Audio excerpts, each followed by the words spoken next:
ഇനിയും വരും ആഴ്ചകളിൽ കാനഡയിലുള്ള ടെമ്പററി വർക്കേഴ്സിൻ്റെ എണ്ണം ഗണ്യമായിട്ട് കുറയ്ക്കും എന്ന് കാനഡയുടെ ഇപ്പോഴത്തെ പ്രധാനമന്ത്രിയായിട്ടുള്ള മാർക്ക് കാർണി അനൗൺസ് ചെയ്തിട്ടുണ്ട്. ഇത് പലരെയും സംബന്ധിച്ച് ഒരു വലിയൊരു ഷോക്കിംഗ് ന്യൂസ് ആയിരുന്നു. എല്ലാവർക്കും പുതിയൊരു വീഡിയോയിലേക്ക് സ്വാഗതം.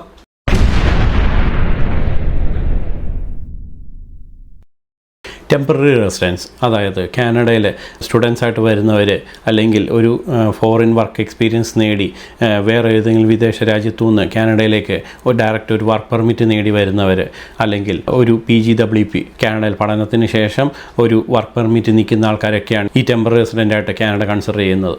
അങ്ങനെയുള്ള ടെമ്പററി റെസിഡൻറ്റിൻ്റെ എണ്ണം 2026 ജനുവരി 1 തൊട്ട് കുറയ്ക്കും എന്നാണ് ഗവൺമെൻറ് ഓൾറെഡി പ്രഖ്യാപിച്ചത്. 2025 ഒരു ടെമ്പററി റെസിഡൻറ്റിൻ്റെ എണ്ണം എന്ന് പറയുന്നത് ഏകദേശം 6,70,000 പേർക്കായിരുന്നു അന്ന് അവർ ഗവൺമെൻറ് ടാർഗറ്റ് ചെയ്തിരുന്നത്. ഏകദേശം അതിൻ്റെ അടുത്ത ആൾക്കാർക്ക് തന്നെ ടെമ്പററി റെസിഡൻസായിട്ട് ഗവൺമെൻറ് ഇൻവിറ്റേഷൻ കൊടുക്കുകയും ചെയ്തിട്ടുണ്ട്.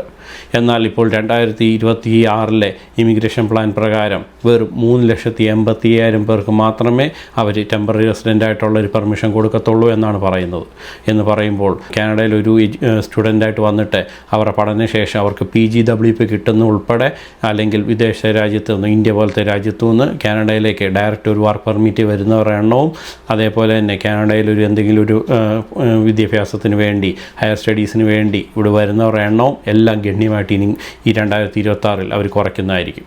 ഇങ്ങനെ ഗവൺമെൻറ് ചെയ്യുന്നതിൻ്റെ ഒരു മെയിൻ ഉദ്ദേശം എന്ന് പറയുന്നത്, ഇതിനു മുമ്പ് കാനഡയിലൊക്കെ വന്നിട്ടുള്ള ആൾക്കാർക്ക് മുഴുവൻ, അത് മാക്സിമം എലിജിബിളായിട്ടുള്ള ആൾക്കാർക്കെല്ലാം PR കൊടുത്തതിന് ശേഷം മാത്രമേ ഇനി ടെമ്പററി റെസിഡൻസിൻ്റെ എണ്ണം കൂട്ടിയാൽ മതി എന്നാണ് ഗവൺമെൻറ് തീരുമാനിച്ചത്. അതിനുള്ള മെയിൻ കാര്യമെന്ന് പറയുന്നത്, ഈ ടെമ്പററി റെസിഡൻസ് ഇത്ര കൂടിയത് കൊണ്ട് തന്നെ കാനഡയിൽ ഒരു ഹൗസിംഗ് ക്രൈസിസും അതേപോലെ തന്നെ ഹെൽത്ത് കെയറിലെ പ്രോബ്ലംസും എല്ലാം ഉണ്ടായത് ഈ ടെമ്പററി റെസിഡൻസിൻ്റെ ഇത്രയും എണ്ണം കൂടിയത് കൊണ്ടാണ് എന്നാണ് ഇവിടുത്തെ സിറ്റിസൺസ് ആയിട്ടുള്ള ആൾക്കാർ മുഴുവൻ കംപ്ലയിൻറ്റ് ചെയ്യുന്നത്. അതൊക്കെ ഒന്ന് ബാലൻസ് ചെയ്യാൻ വേണ്ടിയാണ് ഈ 2026 ടെമ്പററി റെസിഡൻസിൻ്റെ എണ്ണം ഗണ്യമായിട്ട് കുറച്ചതിന് ശേഷം കാനഡയിൽ എലിജിബിളായിട്ടുള്ള ആൾക്കാർക്ക് മുഴുവൻ PR കൊടുക്കുകയും ചെയ്യുന്നുണ്ട്. ഏകദേശം 3,80,000 പേർക്ക് തന്നെയാണ് ഗവൺമെൻറ് PR കൊടുക്കാൻ തീരുമാനിച്ചത്. അതിനകത്ത് വലിയ കുറവ് വന്നിട്ടില്ല. കാരണം 2025 ഒരു കണക്ക് പ്രകാരം ഏകദേശം 3,95,000 പേർക്ക് PR കൊടുത്തിട്ടുണ്ട്. അതിനകത്തൊരു ചെറിയൊരു കുറവ് മാത്രമേ വന്നിട്ടുള്ളൂ. 2026 ഏകദേശം 3,85,000 പേർക്ക് അവർ PR കൊടുക്കും എന്ന് പറഞ്ഞിട്ടുണ്ട്.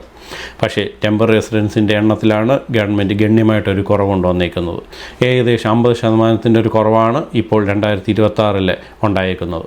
ഇത് കാനഡ സ്വപ്നം കൊണ്ടുകൊണ്ട് കാനഡയിലൊരു പഠിക്കാൻ വരണം, അല്ലെങ്കിൽ കാനഡയിൽ എങ്ങനെ ഒരു വർക്ക് പെർമിറ്റ് നേടി ഈ ഡയറക്റ്റായിട്ട് വരണം എന്നൊക്കെ വിചാരിച്ചിട്ടുള്ളവർക്ക് നല്ല രീതിയിൽ ഇത് അഫക്റ്റ് ചെയ്യാൻ പോകുന്നൊരു കാര്യം തന്നെയാണ്.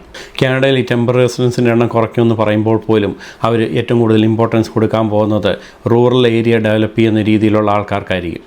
അതുകൊണ്ട് തന്നെ ഈ ഒരു 10% കുറച്ചെങ്കിൽ പോലും റൂറൽ ഏരിയ റിലേറ്റഡ് ആയിട്ടുള്ള വർക്ക് ചെയ്യുന്ന ആൾക്കാർക്ക് അവർ വർക്ക് പെർമിറ്റ് കൊടുക്കുന്നത് തന്നെയായിരിക്കും. ഇതുകൂടാതെ തന്നെ ഫ്രാങ്കോഫോണിക്സിന് അവർ ഇമ്പോർട്ടൻസ് കൊടുക്കുന്നുണ്ട്. അതായത് ഫ്രഞ്ച് ലാംഗ്വേജ് നല്ലതായിട്ട് സംസാരിക്കാനും ലാംഗ്വേജിൻ്റെ പ്രൊഫഷ്യൻസി പ്രൂവ് ചെയ്ത ആൾക്കാർക്ക് അവർ ഡയറക്റ്റ് ഒരു നല്ല CRS സ്കോറിൽ കുറവാണെങ്കിൽ പോലും അവർ PR കൊടുക്കുന്നുണ്ട്.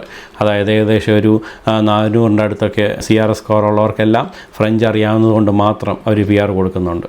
ഈ ടെമ്പററി റെസിഡൻസിൻ്റെ എണ്ണം കുറയ്ക്കുക എന്ന് പറയുന്നത് താൽക്കാലികമായിട്ട് മാത്രമാണ്.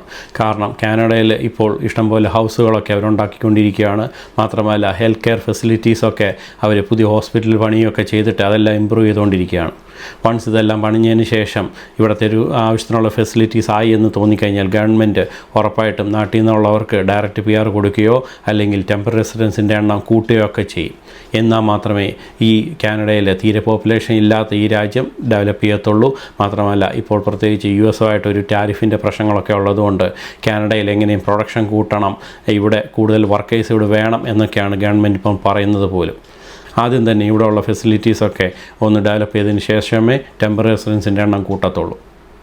അങ്ങനെ ടെമ്പററി റെസിഡൻസ് കൂട്ടുന്ന മുറയ്ക്ക് ഈ നമ്പറുകളിലൊക്കെ വീണ്ടും നല്ല രീതിയിൽ വർധനവുണ്ടാവുകയും നാട്ടിലുള്ളവർക്കെല്ലാം ഡയറക്റ്റ് കാനഡയിലേക്ക് ഒരു PR എടുത്തോ അല്ലെങ്കിൽ ടെമ്പററി റെസിഡൻ്റായിട്ട് ഇവിടെ വരാനോ സാധിക്കുന്നതാണ്. കാനഡയിൽ ഓരോ ദിവസവും പുതിയ പുതിയ അപ്ഡേറ്റ്സ് വന്നുകൊണ്ടിരിക്കുകയാണ്. അങ്ങനെ വരുന്ന അപ്ഡേറ്റ്സുകളൊക്കെ മാക്സിമം നിങ്ങളുടെ മുന്നിലേക്ക് എത്തിക്കുന്നതായിരിക്കും. അതുകൊണ്ട് ആദ്യമായിട്ടാണ് വീഡിയോ കാണുന്നതെങ്കിൽ ഒന്ന് സബ്സ്ക്രൈബ് ചെയ്ത് കഴിഞ്ഞാൽ ഇതുപോലത്തെ നോട്ടിഫിക്കേഷൻസ് നിങ്ങൾക്ക് ആദ്യം തന്നെ എത്തുന്നതായിരിക്കും. അവസരങ്ങൾ നമ്മളെ കാത്തിരിക്കത്തില്ല, നമ്മൾ അവസരങ്ങൾ തേടിക്കൊണ്ട് തന്നെ ഇരിക്കണം. പുതിയ വീഡിയോ ആയിട്ട് കാണുന്നിടം വരെ it's me AJ signing off. By.